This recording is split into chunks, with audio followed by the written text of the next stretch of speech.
New York کی Makki Masjid Brooklyn کے صدر اکرم امین خان کے جواں سال صاحبزادے کامران خان کی نماز جنازہ مکی مسجد میں ادا کر دی گئی ہے۔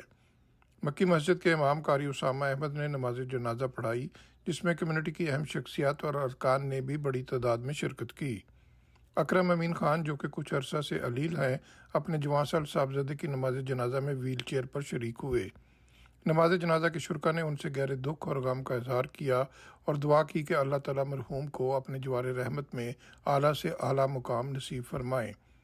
40 سالہ کامران خان، جو کہ نیویارک فائر ڈپارٹمنٹ میں فائر فائٹر تھے، کہ فیونرل میں فائر ڈپارٹمنٹ کے اعلیٰ حکام اور اہلکار بھی بڑی تعداد میں شریک ہوئے اور انہوں نے اپنے روایتی و سرکاری انداز میں آفیسر کامران خان مرحوم کے جسد خاکی کو سلوٹ کیا اور الوداع کہا۔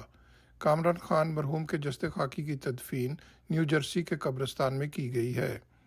کامران خان کی جواں سال موت پر نماز جنازہ کے شرکا اشکبار تھے اور پوری کمیونٹی سوگوار اور سوگوار خاندان کے لیے دعا گو ہے۔